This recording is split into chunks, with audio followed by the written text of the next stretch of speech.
we are at the time of the year where it's starting to get cold. The bugs are also going to get cold. Yeah. And it's crazy that those stink bugs and those red dotted box elder bugs. Thank you. Yeah. Talk about those little pain in the rear ends. So we get a flood of calls this time of year about stink bugs, box elder bugs, and those Asian lady beetles, which look like ladybugs, only they're like orange and kind of yellowy. They're ugly. They're like the ugly version of the of the ladybug. But those are all considered crop pests, you guys. So the reason you're seeing them right now is because farmers have started to harvest their crops. These types of insects, specifically the stink bug, destroy crops. They have a piercing, sucking mouth part that doesn't bite humans. It has no interest in biting humans, but they will destroy plants in fields. They suck the juices out of the plant, and then they could leave some damage and sometimes deform the fruit of the plant.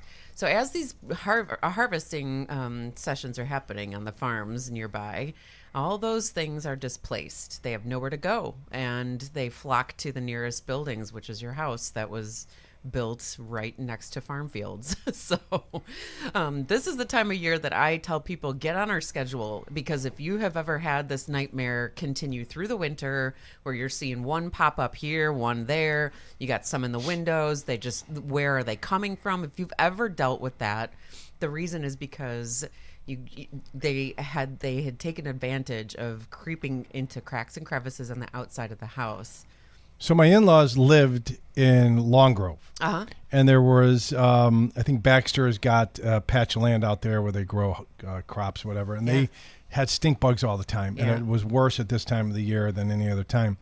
We see it every once, and I understand why. With the stink bugs that are like in Northbrook or in other areas that don't have crops because it's all been developed, right? Maybe 40 years ago. Right. Are they being carried by the wind? Are they being carried by birds? I mean, how are they getting? That's a great question. There aren't many predators out there that will eat these things because they stink. They smell bad. They emit a toxin. So normally birds eat bugs, but there's not a lot of things out there that will eat box elder bugs or stink bugs. So it's just because they've taken advantage of, sneaking away behind your siding, and they're thriving and they're multiplying and they just keep migrating. So even if you're not near a farm field, yes, the wind could take it, or they could just be an established colony. But is it true to try to catch them in a cup, take them outside, and light them on fire? I mean, how do you? That sounds so intense and unnecessary.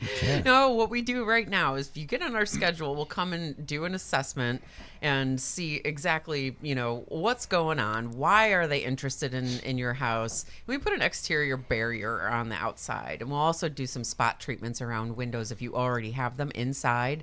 But a lot of times, the reason they'll keep popping up on sunny days, mostly on the south and west sides of the house where the sun is beating hardest, they bask in the sun. They like warmth. Box elder bugs are attracted to heat, and stink bugs, they kind of use the sun to detect where to go. So these things are totally weather triggered.